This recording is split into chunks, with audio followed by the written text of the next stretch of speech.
춘천 한마음교회 김북현입니다. 저는 결혼 후 신앙생활하며 모든 삶을 주 안에 살았습니다.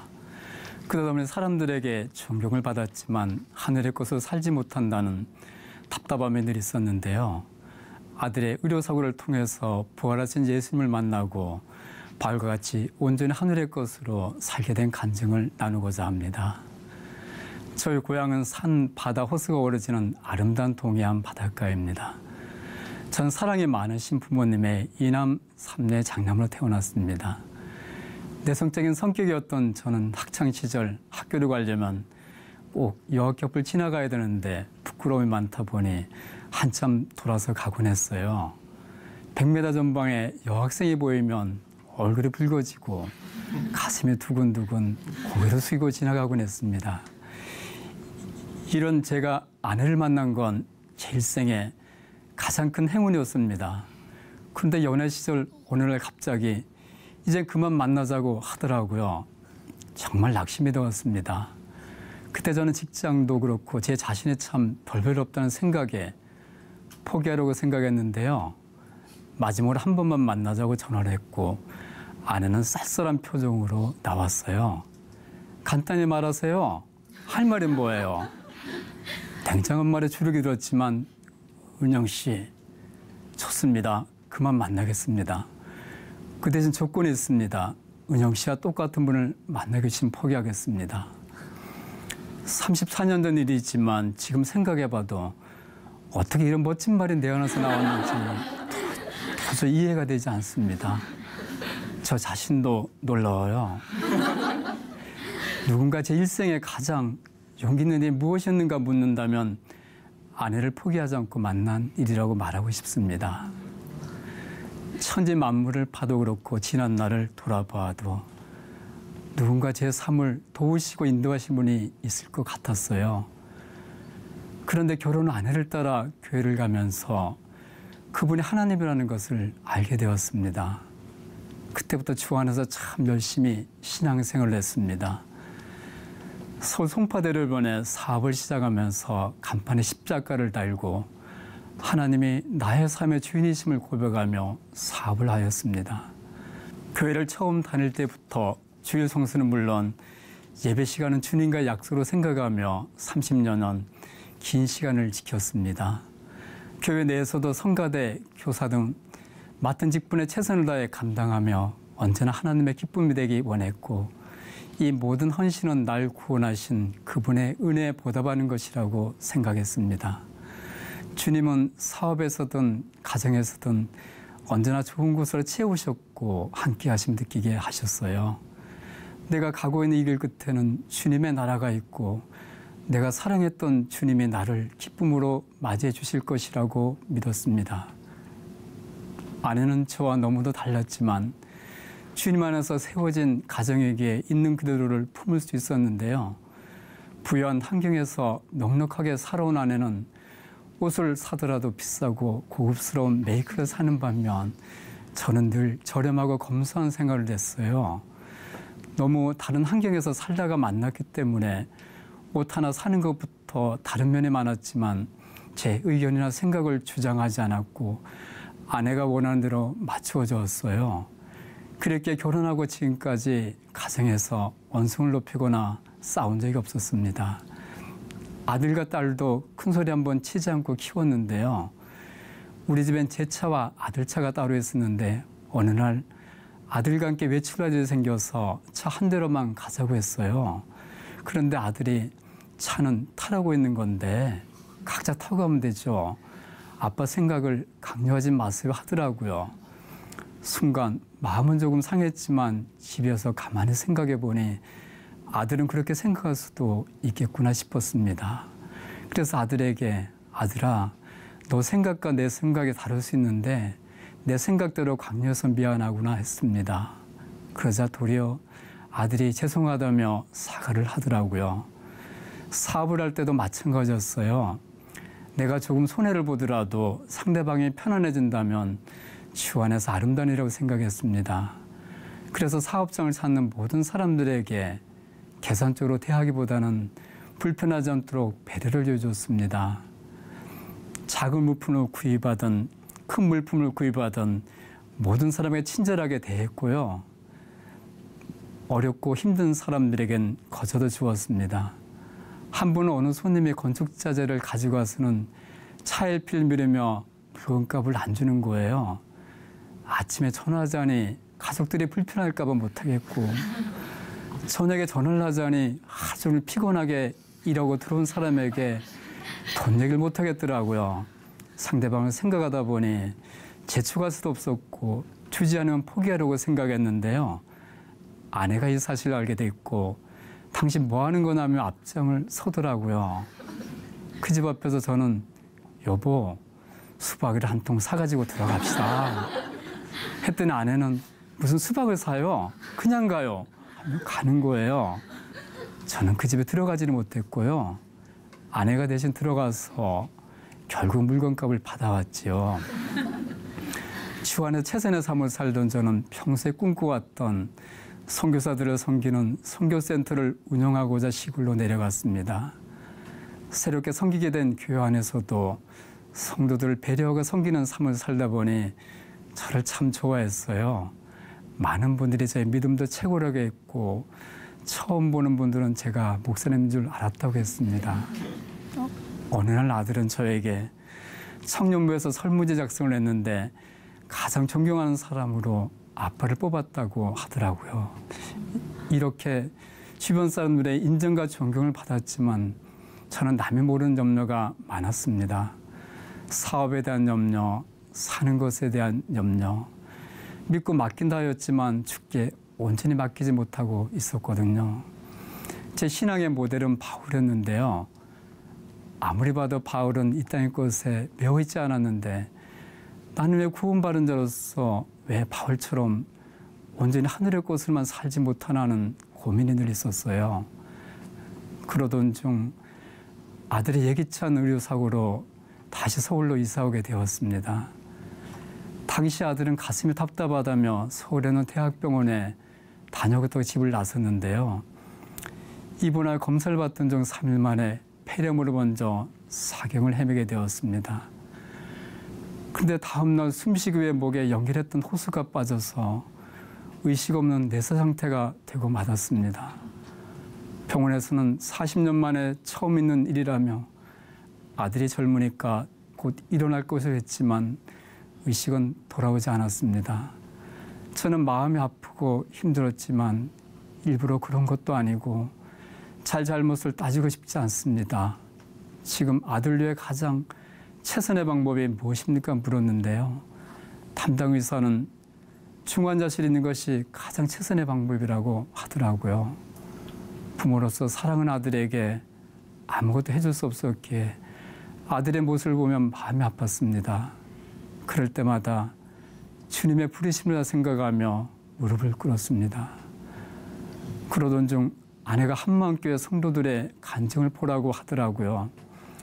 한결같이 부활하신 예수님을 주인으로 고백하며 삶이 변한 그들의 간증은 정말 놀라웠어요.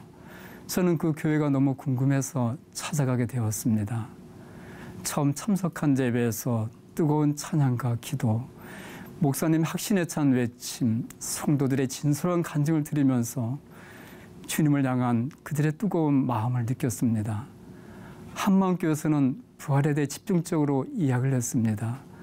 목사님께서는 매번 부활의 말씀을 반복하셨는데 저는 잘 알아듣지 못하겠더라고요.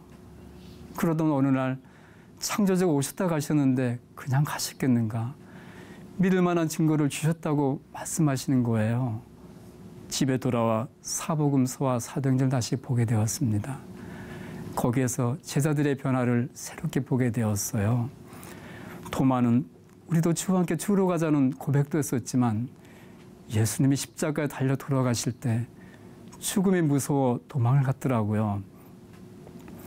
그런데 부활하신 예수님을 직접 목격한 순간 나의 주 나의 하나님이라는 놀라운 고백을 하는 겁니다. 주는 그리스도시요 살아계신 하나님의 아들이라고 고백도 하고 절대로 부인하지 않겠다는 베드로 역시 죽음이 두려워 계집종 앞에서 예수님을 부인했는데요. 그런데 부활하신 예수님을 만나고 3,000명 앞에서 예수님이 주와 그리스도라 선포하는 부활의 증인이 되었더라고요. 전에는 사도행전을 귀신을 쫓고 안진뱅이 일어나는 은사나 기적 측면으로만 봤는데 다시 보니 전체가 부활을 전하고 있었습니다.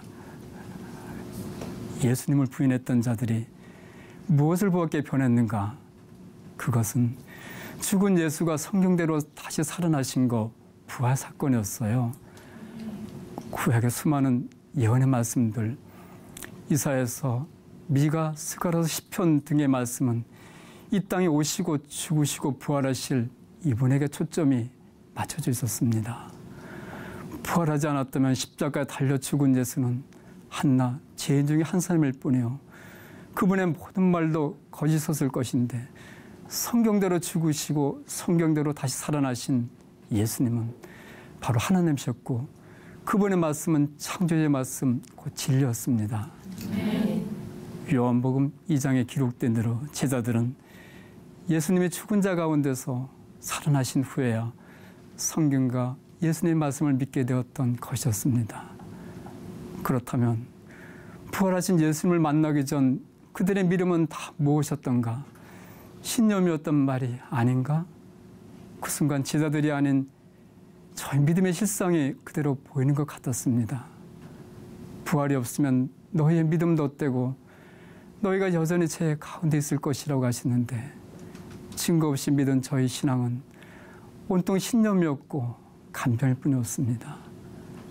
내가 가고 있는 이 길이 주의 길이라고, 이 길 끝에는 주의 나라가 있을 것이라는 것 또한 아무 근거 없이 맹목적으로 믿은 저희 착각이었던 것이었습니다. 나를 찾아오신 창조주 하나님 앞에 서니 주 안에 산다고 했던 30년의 모든 삶이 참 주인을 만나지 못해 내가 주인 된 삶이었고 주님과는 아무 관계가 없는 삶이었습니다. 나는 너를 모른다는 주님의 말씀을 듣는 것 같았고 아들 보는 아버지의 마음을 알 수가 있었습니다. 저는 아들이 누워있는 모습만 봐도 마음이 찢어지는데 독생자를 이 땅에 보내신 아버지의 마음은 어떠하셨을까? 진짜 주인이 있다는 것을 알려주시기 위해서 하나뿐인 아들을 보내셨고 부활한 증거를 통해서 믿을 수 있게 해주셨는데도 믿지 않는 나를 보시며 얼마나 애통하셨을까? 그 순간 성령님께서 책망하신 죄가 무엇인지가 인지되었고 예수 믿지 않는 죄가 얼마나 무서운 죄인지 보였습니다.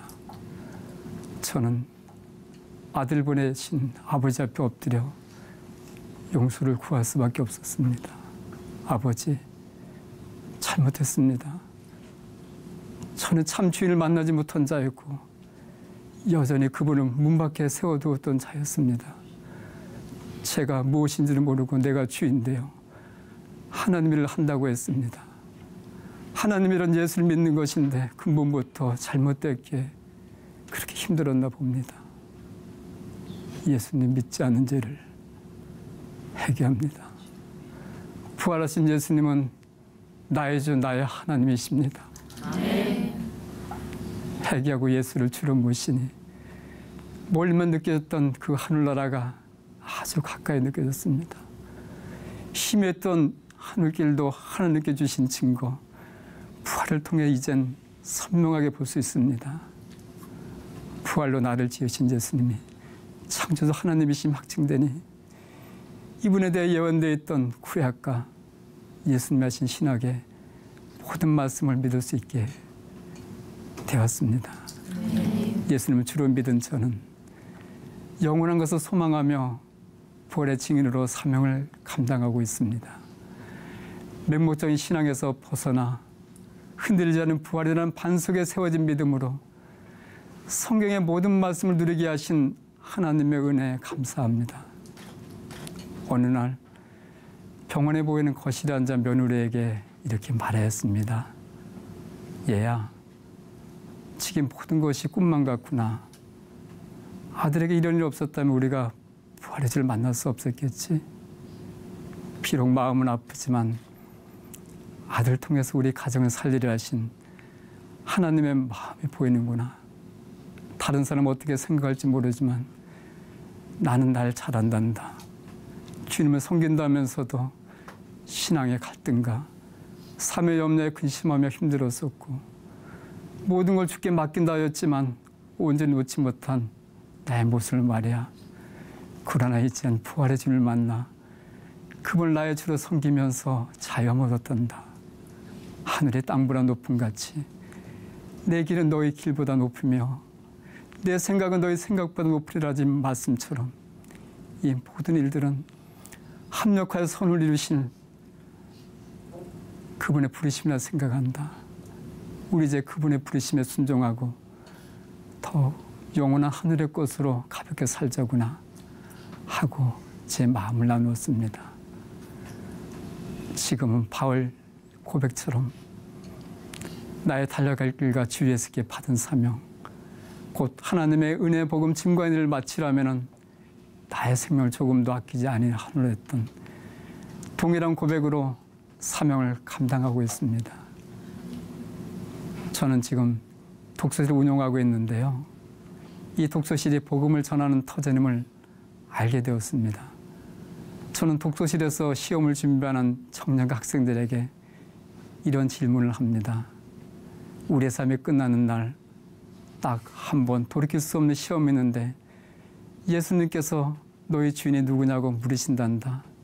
그 답을 준비되지 않겠니? 하며 부활의 예수님을 전하고 있습니다.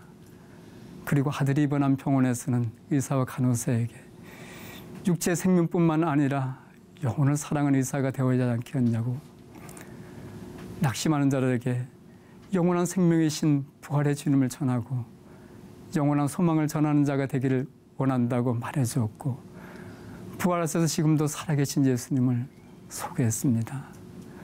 주님께서 저를 찾아오셔서 제게 사마리아성에 기쁨이 임했던 것처럼 우리 가정에도 놀라운 기쁨이 임했는데요. 예전에 제 아내의 높고 멋진 웃음소리는 100만불짜리였어요.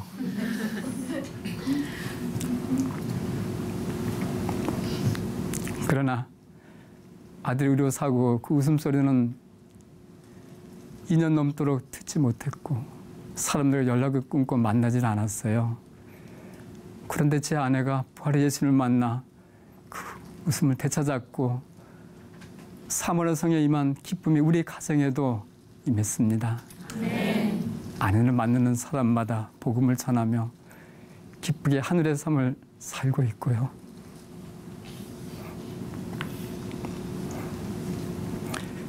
제 최고의 동력자입니다.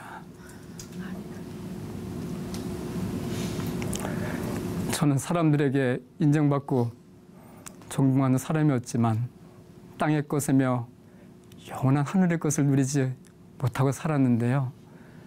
아들의 의료사고를 통해 부활의 주님을 만나고 부활의 증인으로 살게 되었습니다. 이제는 바울처럼 오직 사명을 위해 올인하며 많은 영혼들을 살리는 사명자로 살겠습니다. 참된 신앙으로 인도하신 하나님을 찬양하며 이 간증을 마치고자 합니다. 감사합니다.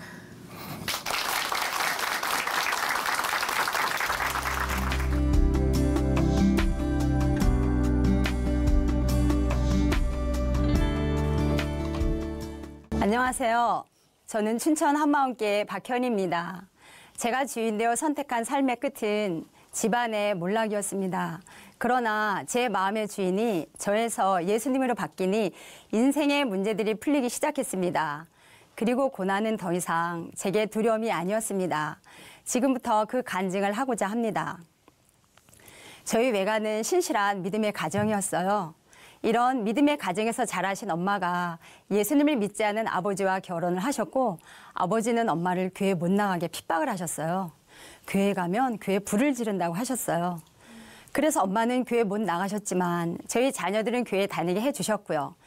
이런 엄마의 영향으로 어려서부터 교회 열심히 다니게 되었고 그래서 저는 스스로 신실한 크리스찬이라고 생각하며 살았어요. 그런 제가 대학에 입학하자마자 지금의 남편인 남자친구를 사귀게 되었는데 남자친구는 성실하고 인간관계도 폭이 넓어서 대학 시절 총학생 회장을 할 정도로 똑똑하고 능력 있는 사람이었습니다. 하지만 예수님을 믿지 않았어요. 그때 남자친구에게 사랑한다는 연애 편지를 300통 이상 받았어요.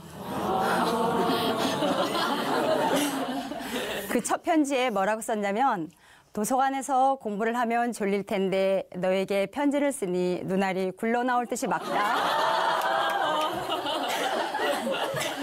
이렇게 썼어요. 문학소년이었죠. 이렇게 남자친구가 저를 생명처럼 사랑하니까 남자친구가 너무 좋았고 이 사람이 저를 행복하게 해줄 거라고 굳게 믿었어요. 그렇게 한참을 사귀던 중에 하나님께서 믿지 않는 자와 멍에를 같이 하지 말라는 말씀을 주셨어요.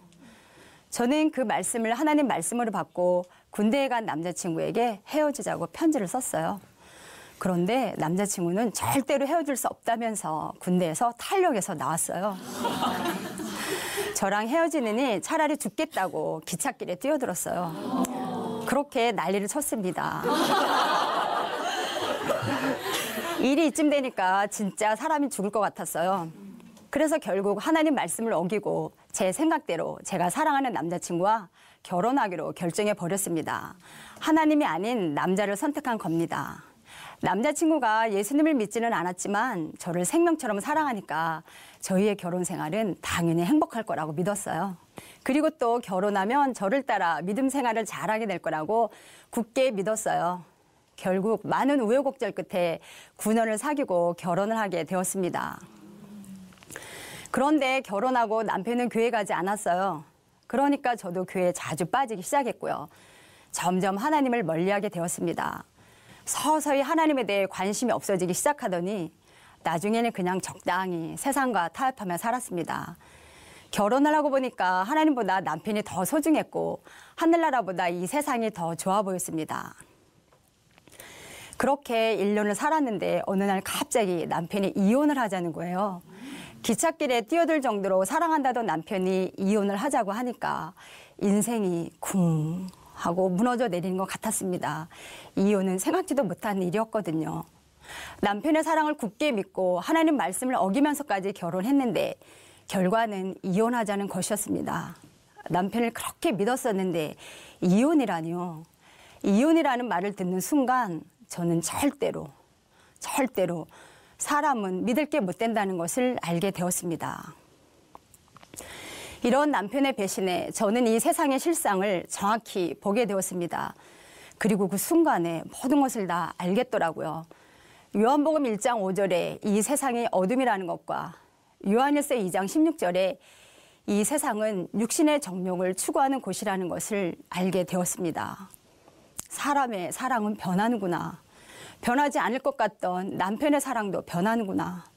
사랑하는 남편과 함께라면 이 세상 끝날까지 행복할 줄 알았던 제 생각이 완전히 무너지면서 이 세상 모든 가치관들이 와르르 깨져 버렸습니다. 그러면서 저희 시선이 처음으로 이 땅에서 하늘을 향하게 되었어요. 이 세상을 바라보던 제 관점이 하나님의 관점으로 확 바뀌게 되었어요. 하늘나라가 실상이었고 이 세상이 다 허상이라는 것을 알게 되었습니다. 그동안 들었던 말씀들이 다 사실이라는 것을 그제서야 깨닫게 되었습니다. 그러면서 목사님께서 그토록 말씀하셨던 부활, 그 부활하신 예수님이 바로 나를 창조하신 나의 창조주 하나님이시라는 것을 알게 되었습니다. 예수님이 원래 나의 주인이셨구나. 예수님이 원래 나의 주인이셨는데 이 주인을 몰라보고 내가 주인의 말씀을 무시하고 내가 주인 되어서 결혼을 결정하고 결혼했다는 것을 알게 되었습니다. 하나님 앞에 너무 죄송했습니다. 그러면서 요한복음 8장 44절에 예수님이 주인이 아닌 사람의 아비가 바로 마귀라는 것을 알게 되었습니다.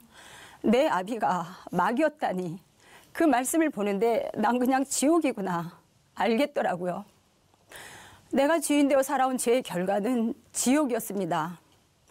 어렸을 때부터 하나님을 믿는다고 했지만 결혼을 결정할 때도 내 마음대로 결정했고 인생의 크고 작은 결정을 할 때도 다 내 뜻대로 결정한 것이었습니다. 제 마음 어디에도 하나님은 없었고 하나님과는 상관없는 삶을 살았습니다. 제 인생은 제 것이었고 제가 주인이었습니다. 정말 가슴 아프게 통해가 되었어요. 그리고 그제서야 부활하신 예수님을 저의 주인으로 모셔드리게 되었습니다. 예수님이 주인 되어 주시니까 삶이 변하기 시작했어요. 가정이 지켜지고 제게 고난이 와도 이제는 더 이상 상황과 환경에 휘둘리는 자가 아니었습니다. 저의 죄를 위해 죽고 부활하신 예수님의 사랑으로 잘 이겨낼 수 있었습니다. 그 당시에 남편은 수산물 도매업을 하고 있었는데 사업이 잘 되었어요. 하룻밤에 서울 수산물 시장에서 2.5톤 트럭에 물건을 가득 싣고 내려오면 물건값이 거의 1,000만 원 정도가 되었을 정도로 덩어리가 큰 사업이었어요. 그렇게 사업이 잘 되다가 IMF를 맞게 되면서 물건값이 서로 물고 물리고 하면서 결국은 망해버렸습니다. 그 당시에 저는 강원도 원통에서 교사로 근무를 하고 있었고 남편은 춘천에서 사업을 하고 있었어요. 저는 남편의 사업을 잘하고 있는 줄 알고 자금이 필요하다고 하면 그때마다 은행 대출을 내주었어요. 그러다가 1999년 말부터 여기저기서 하나 둘씩 월급차입이 들어오기 시작하더니 나중에는 거의 2억 정도의 금액이 들어왔어요. 2억이라니요. 헉소리가 날 정도로 너무 놀랐습니다. 그 당시에 2억이면 제 월급으로는 겨우 은행이자만 갚을 수 있었고 원금은 그대로 남아서 평생을 갚아도 못 갚는 금액이었어요.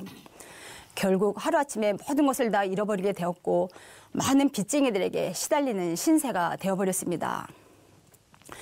남편은 빚쟁이들에게 쫓겨다니느라 숨어 지내했습니다.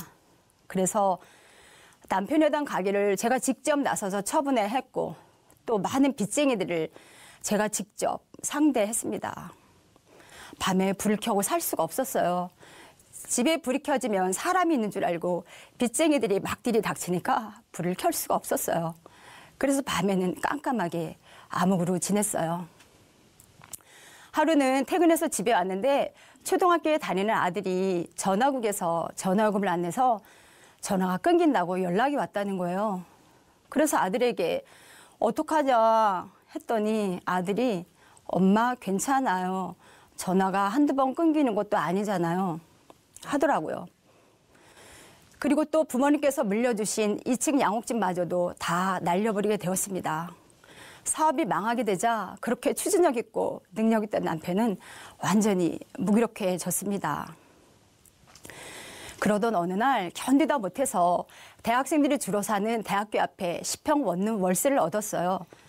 근데 그 원룸이 워낙 좁으니까 짐을 챙겨갈 수도 없고 해서 그냥 바꾼기 4개를 챙겨 들고 어린 아들 2을 데리고 한밤중에 야간 도주하듯 그렇게 이사를 했습니다. 그곳에는 부엌도 없었고요. 가스레인지도 없었어요. 그냥 달랑 방 하나에 조그만 화장실 하나였어요. 신발을 벗고 들어가는 조그만 현관에 휴대용 버너를 놓고 밥을 해 먹으며 살았습니다. 반찬 살 줄도 없으니까 그냥 감자 한 박스를 사놓고 매일 감자와 김치만 먹고 살았어요. 그 당시에 저희 큰아들이 초등학교 2학년 때였는데 운동화가 작아져서 발가락이 구부러져 아파도 신발을 사달라 소리를 못했어요. 저희 형편이 워낙 어려운 걸 보니까 어린애가 말을 못한 거죠. 언젠가 친정엄마가 저희 집에 오셨어요. 창문으로 아래를 내려보시다가 차 지붕이 다 까지고 벗겨진 허름한 차를 발견하셨어요. 남편에게 저렇게 허름한 차가 다 있네 하셨어요. 남편은 굵고 짧게 제 차입니다. 엄마는 아무 말씀도 못 하셨어요. 15년이 훨씬 넘은 거의 폐차 수준의 차였죠. 어느 날 제가 그 차를 운전하고 가다가 주유기에 빨간불이 들어왔어요. 주머니를 뒤져보니 2,000원밖에 없었어요. 주유소에 들어갔습니다. 얼마나치 넣어요? 2,000원이요. 얼마요? 2,000원이요. 제 얼굴을 빤히 쳐다보다가 기름을 넣어주더라고요. 또 자동차세를 2번이나 못 내서 차 번호판을 2번이나 뜯기기도 했어요. 그렇게 참으로 힘겹고 고달프게 살았습니다. 사업이 망하기 전에 하나님께 기도했어요. 망하는 것이 하나님의 뜻이라면 망하게 해주시고 망하지 않는 것이 하나님의 뜻이라면 망하지 않게 해주세요. 그런데 망했습니다. 그리고 남편과 저는 세트로 신용불량자가 되었습니다. 그러나 감사했어요. 사업이 망해야 남편이 주님께로 돌아온다는 것을 알았기 때문입니다. 그때 목사님께서 시평 원룸으로 신방을 오셨어요. 2층 양옥집에 살던 저희가 시평 원룸으로 이사간 것을 보시고 목사님께서 마음이 많이 아파하셨어요. 그럼에도 불구하고 말라기 3장에 11조 말씀을 해주셨습니다. 만군의 여호와가 이르노라 너희의 온전한 11조를 창고에 들여 나의 집에 양식이 있게 하고 그곳으로 나를 시험하여 내가 하늘문을 열고 너희에게 복을 쌓을 곳이 없도록 붙지 아니하나 보라. 저는 그 말씀을 하나님 말씀으로 받고 돈이 없어도 11조를 꼭 하려고 노력했어요. 제가 드리는 11조를 하나님께서 뺏어가시는 게 아니라 저를 위해 하늘나라에 차곡차곡 쌓아두고 계신다는 것을 알게 되었어요. 지금 당장 이 땅에서는 돈 한 푼 없지만 영원히 사는 하늘나라 창고에는 수억이 쌓여있고 비록 이 땅에서는 월세 단칸방밖에 없지만 하늘나라에는 내 집이 있다는 걸 알게 되었어요. 하늘나라에 내 집이 있다는 걸 알게 되니까 너무나 좋더라고요. 아무것도 없는 자 같으나 다 가진 자라는 말씀같이 제가 부자인 것을 알게 되었어요. 제가 부자더라고요. 제 주님이 계신 하늘나라가 너무나도 선명하니까 이 땅에서는 돈이 좀 없어도 상관이 없었어요. 물론 돈이 없으면 많이 불편하긴 합니다. 근데 예수님이 하늘 영광 다 버리고 이 땅에 오셔서 가난하게 되신 것은 바로 저를 부유한 자로 만들어주기 위한 것임을 알게 되었어요. 어머, 그럼 예수님이 나의 주인이시면 내 빚은 다 주님 거고 주님 건 다 내 거네? 그 순간에 돈에 대한 모든 염려가 다 떠나갔어요.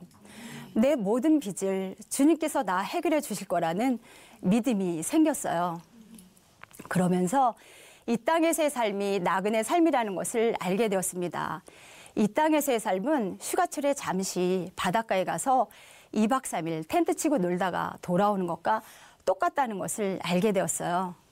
주님께서 부르시면 다 놓고 가야 하는 삶이었습니다. 그 당시에 제가 좋아하던 찬송가가 있어요.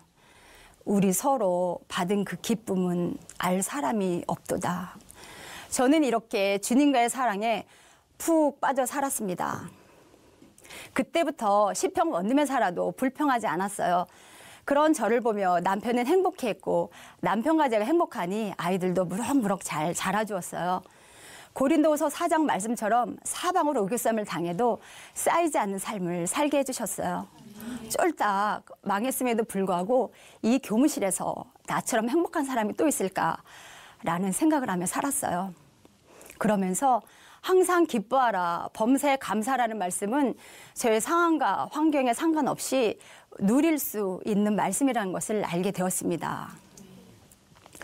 그러던 어느 날 빚쟁이들이 제가 근무하는 학교를 어떻게 알았는지 학교로 찾아왔어요. 그때 저는 춘천에서 근무하고 있었거든요. 머리를 짧게 깎은 사채업자가 검은 장갑을 딱 끼고 교무실 안으로 들어와서 제 책상 앞에 떡하니 서는 거예요. 밖에 사람들을 몇 명 세워놓고 말이에요. 저는 너무 놀랐지만 그래도 손님이니까 가까스로 정신을 차리고 커피를 타드렸어요. 그리고 마음이 조마조마해서 있는데 커피를 다 마신 후에 그 사람이 A4 용지를 책상에 탁 놓으면서 사채빚 500만 원을 한 달 내로 갚겠다는 각서를 쓰라고 했어요. 정말 무서웠어요. 거기에다가 만약 이때까지 빚을 갚지 못하면 교사를 못하게 될 줄 알아. 협박을 하는 거예요. 사채빚은 이자가 매일매일 붙으니까 원금보다 이자가 더 무서웠어요. 저는 어떻게 할지 몰라서 그냥 그렇게 하겠다고 빚을 갚겠다고 얼떨결에 각서를 써주었어요. 안 그러면 교무실에서 난동을 부릴 것 같은 거예요. 그 다음날 새벽기도 시간에 그 종이를 들고 가서 하나님께 기도했어요. 하나님 아버지, 이 종이 보셨죠? 어제 빚쟁이가 저를 협박한 거 다 들으셨죠? 이 날짜까지 빚을 갚지 못하면 교사를 못하게 한대요. 이 날짜까지 빚을 갚게 해주세요. 간절히 기도했어요. 어떻게 방법이 없으니까 날마다 새벽기도 시간에 나가서 빚을 갚게 해달라고 기도했어요. 그렇게 계속 기도했는데 잘 해결되지 않던 남편 가게가 잘 처분되어서 정말 신기하게 그날째 그 빚을 갚았습니다. 하나님께서 저의 기도에 응답해 주셨습니다. 그 당시에 이사를 4번이나 다녔는데 어떤 때는 빚쟁이들이 자꾸 집 앞에 서성거리는 것 같으니까 너무 무서워서 이사한 지 2달 만에 또 다른 집으로 이사를 가기도 했어요. 그렇게 많은 어려운 일들이 있었지만 부활하신 예수님께서 저의 주인 되어 주시니까 잘 견뎌낼 수 있었습니다. 그때 제가 좋아하던 말씀이 빌립보서 4장 6, 7절 말씀이었어요. 아무것도 염려하지 말고 모든 일에 감사함으로 기도하면 주님께서 평강으로 채워주신다는 말씀이에요. 그 말씀을 믿고 모든 염려를 다 주님께 맡기고 기도했을 때 주님께서는 정말 평강으로 저를 채워주셨습니다. 고난은 여전히 있었지만 부활하신 주님께서 그 고난을 밟고 그 위로 걸어가게 해주셨어요. 그렇게 1999년 말부터 2010년까지 10년간 월급차압을 당하며 살았습니다. 그러다가 남편이 다시 시작한 하수도 파이프 대리점 사업이 잘 되어서 2009년에는 60억까지 매출을 올렸어요. 그래서 결국 2010년에 모든 빚을 다 갚았습니다. 10년 만에 월급차압이 풀렸습니다. 주님께 너무나 감사했어요. 그런데요, 그렇게 고생한 끝에 청천벽력 같은 일이 벌어졌어요. 2011년에 제가 유방암 선고를 받았어요. 암이라는 소식을 들었을 때 남편과 저는 서로 아무 말도 하지 못하고 잠시 침묵이 흘렀습니다. 이제 좀 살만해졌는데, 그러나 잠시 후에 예수님이 나의 주인이시라는 것이 생각났어요. 예수님은 나의 물질의 주인이셨듯이 내 생명의 주인이셨습니다. 돈에 대한 모든 염려를 다 주님께 맡기고 살아온 것 같이 암도 주님께 맡겨드렸습니다. 그리고 감사했어요. 10년 동안 월급차압을 당하며 고생했을 때 아프지 않고 모든 상황들이 좋아졌을 때 아프게 된 것이 감사했어요. 결국 하나님의 은혜로 수술을 잘 마쳤고 지금은 이렇게 건강하게 살고 있습니다. 저는 지금 크리스찬 교사로서 학교에서 35명 정도가 모이는 기독교 동아리반을 운영하며 기쁘게 복음을 전하며 살고 있습니다. 모든 것을 지내놓고 보니 이 모든 것들이 다 주님의 은혜였음을 보게 됩니다. 내게 주신 남편도 고난도 다 감사한 일이었어요. 제 멋대로 판단 결정하여 불순종했던 저를 받아 기쁘게 살 수 있도록 인도해 주신 주님께 모든 영광을 돌려드리며 제 간증을 마치겠습니다. 감사합니다.